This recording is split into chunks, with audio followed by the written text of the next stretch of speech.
दोस्तों, आज की कहानी है भगवान मुझे अगले जन्म में विधवा ना करना, उम्र भर सुहागन रखना। दोस्तों, कहानी शुरू करने से पहले अगर हमारे चैनल को सब्सक्राइब नहीं किया हो तो कर लीजिए ताकि आपके पास पहुंचे हर नया वीडियो। हे भगवान, आपने मुझे ऐसी किस्मत क्यों दी? क्या बिगाड़ा था मैंने किसी का? ऐसे कौन से पाप किए थे पिछले जन्म में जो मुझे ये दुख देखने को मिला? सच्ची कहते लोग दूसरों को उपदेश देने और अपने आप पर उन बातों को अमल करने में बहुत फर्क होता। रीना अपने कमरे में एक कोने में बैठी रो रही थी। अभी उम्र ही क्या थी रीना की, केवल 21 वर्ष। मम्मी पापा बचपन में गुजर गए थे, एक बुआ ही थी। वैसे तो बुआ ने उसका अच्छे से ध्यान रखा, लेकिन बुआ ज्यादा दिन लड़की की जिम्मेदारी संभालना नहीं चाहती थी, इसलिए जल्दी से जल्दी अच्छा लड़का देखकर 19 बरस की उम्र में ब्याह दिया। ससुराल में आई तो दमयंती जी का व्यवहार रुका ही था, कभी मीठे बोल ना बोलती उसके साथ। हाँ, पति समीर का प्यार जरूर साथ था। 1 साल में प्यारी सी बेटी की माँ बन गई। समीर तो बहुत खुश था, लेकिन दमयंती जी लड़का पैदा नहीं किया गया। रीना सासू माँ के कटाक्ष सुनते अपने काम में लगी रहती। समीर अपनी माँ को समझाता, लेकिन जिसे नहीं समझना उसे कुछ भी कह लो वो नहीं समझता। एक दिन समीर को बहुत उल्टी हो रही थी, डॉक्टर को दिखाया, सारे चेकअप हुए, पता लगा ब्लड कैंसर है। वो तो अपने होश खो बैठी, दिन रात भूखी प्यासी पति की सेवा में लगी रहती। कभी भगवान की पूजा करती तो कभी मंदिर में जाकर प्रार्थना करती। उसकी सेवा देखकर किसी का भी दिल पसीज जाए, लेकिन यमराज का दिल नहीं पसीजा। और 21 वर्ष की छोटी आयु में समीर उसे छोड़ गया। अब रात दिन सासू माँ के कटाक्ष शुरू हो गई। मेरे बेटे को खा गई, पहले माँ बाप को मार डाला, अब मेरे बेटे को भी। दोनों माँ बेटी मनुष्य मेरी गोद को उजाड़ दिया। कोई समझाता भी इसमें इस बेचारी का क्या दोष, लेकिन उसका कोई फायदा तो था नहीं। रीना को जो थोड़ी बहुत खुशी समीर के साथ मिली थी उससे वो भी छिन गई। अब तो दोनों माँ बेटी को ना ढंग से खाना मिलता और ना आराम। सारा दिन घर का काम भी करती और बीच में जाकर समीर की जिम्मेदारी भी संभालती। समीर की दुकान, इस पेट को तो भरना ही था तो कुछ तो करती। दुकान भी संभालने वाला कोई नहीं था, पति को तो मार दिया। अब क्या उसकी विधवा बनकर नैन मटका करती है। दुकान पर जो इतना सज धज कर जाती है, माँ जी सादी सी साड़ी ही तो पहन कर जाती हूँ। दुकान पर बैठी हूँ, आते जाते 4 लोगों की निगाह पड़ती है। अगर मुंह सुजा कर बैठी रहूंगी तो कोई ग्राहक नहीं आएगा। हिम्मत करके बोली, मेरे सामने जबान चलाती है और उसे धक्का दे देती। क्या करती वो अभागन, ये सब तो उसे सहन करना ही था। मायका तो था नहीं, बुआ के ऊपर कहाँ रहती। जाकर बुआ ने दूसरी शादी का सुझाव रखा तो दमयंती जी चिल्ला पड़ी, मेरे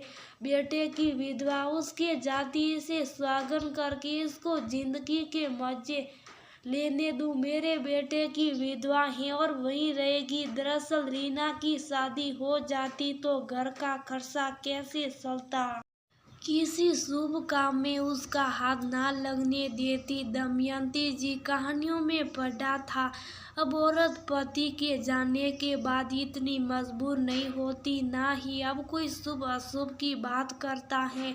लेकिन उसके साथ तो बहुत बुरा हो रहा था। हर पल हर कदम वो समीर को याद करती, एक जिंदा लाश बनकर रह गई थी। वह दूसरी शादी तो वो भी नहीं करना चाहती थी। समीर की यादों को किसी और के साथ बांटना नहीं चाहती थी, लेकिन ये भी जीना कोई जीना था, इससे अच्छा तो मैं भी मर जाती, लेकिन अपनी बेटी की ममता उसे ऐसे ना करने को मजबूर करती। हे भगवान, कभी किसी को विधवा मत बनाना। शायद यही वजह है कि एक औरत हमेशा स्वागर मरना चाहती है, क्योंकि उसे पता है कि पति के जाने के बाद उसकी कोई कदर ही नहीं है। समय के साथ रीना की बेटी आस्था बड़ी हो गई। रीना की मेहनत रंग लाई और आस्था एक वकील बन गई। आज आस्था की शादी थी। दमयंती जी ने रीना को घर पे ही रहने का हुक्म सुनाया था। लड़की के शुभ काम में अपनी मनुष्य मत पड़ने दियो। रीना भी नहीं चाहती थी कि बेटी के सुखी जीवन पर उसकी मनुष्य जिंदगी की परछाई भी पड़े, लेकिन मन में दुख तो था ना। अपनी बेटी को अपने हाथ से सुहाग जोड़ा पहनाने का, उसका कन्यादान करने का उधर आस्था ने जब देखा कि माँ मंडप में नहीं आई, उसने जिद करके माँ को वहाँ बुलाया। दमयंती जी बोली, यह क्या अनर्थ कर रही हैं? इस मनुष्य को यहाँ से जाने को कहो। इसकी मनुष्य तेरी जिंदगी भी बर्बाद कर देगी। दादी, आज के बाद मेरी माँ को मनुष्य मत करना। जो कुछ पापा के साथ हुआ उसमें माँ की कोई गलती नहीं। और एक बात जो आपने माँ से आज तक छुपाई, पापा को कैंसर की शुरुआत शादी से पहले ही सूखी थी, लेकिन बारिश की शाह में आपने ये बात माँ के घर वालों से छुपाई, वरना कोई भी लड़की शादी के लिए तैयार नहीं होती। लेकिन भगवान ने भी आपकी इस स्वार्थ को पूरा नहीं होने दिया। माँ की गोद में मुझे भेज दिया। अब आपको माँ से और ज्यादा नफरत हो गई, जिसे आपने बड़ी शिद्दत से निभाया। माँ की दूसरी शादी नहीं होने दी, क्योंकि आपको अपने घर खर्च की चिंता थी। आस्था की बात सुनकर रीना का मुंह खुला रह गया। क्या कोई माँ इतनी निर्दयी भी हो सकती है? दादी, आप जैसे लोगों की वजह से एक औरत ये चाहती है कि वो उम्र भर सुहागन रहे, क्योंकि ये दुनिया कितनी भी पढ़ लिख जाए, लेकिन दूसरे को लाल देने के लिए सबसे आगे जब खुद को उसी बात पर अमल करना पड़े तो परेशानी होती है।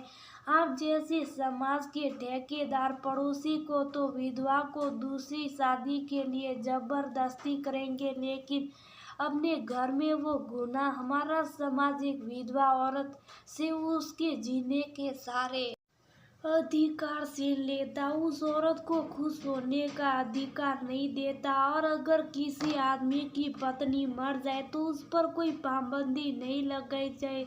उसको सारे हक होते, खुश होने का भी और अच्छे कपड़े पहनने का भी। और विधवा औरत को जिंदा लाश बना दिया जाता। उसके कर्तव्य तो सबको याद रहते, लेकिन अधिकार के लिए सारे दरवाजे बंद हो जाते। आज मैं अपने होने वाले पति से भी ये बात अभी साफ कर लेती हूँ कि उन्हें मेरी विधवा माँ से कोई परेशानी है तो अभी बता दे, लेकिन मैं कभी अपनी माँ का अपमान बर्दाश्त नहीं करूंगी। आशा के कहने पर उसका मंगेतर बोला, मैं माँ की इज्जत करता, मुझे इस बात से कोई फर्क नहीं पड़ता कि वो विधवा, मेरे लिए तो वो बस एक माँ है। बेटी और दामाद की बात सुनकर रीना की आंखों में आंसू आ गए। तूने सही कहा बेटी, समाज के इन ठेकेदार की वजह से हम औरतें सुहागन मरना चाहती। मेरा ये जन्म तो कट गया, लेकिन भगवान अगले जन्म में मुझे उम्र भर सुहागन ही रखना। और जो खुशियाँ मुझे इस जन्म में ना मिल सकी, अगले जन्म में मुझे वो खुशियाँ जरूर देना। दमयंती जी ये सब सुनकर शर्म से सिर झुकाकर बैठी थी। रीना ने आस्था का कन्यादान करा और उसके खुशहाल जीवन के लिए आशीर्वाद दिया।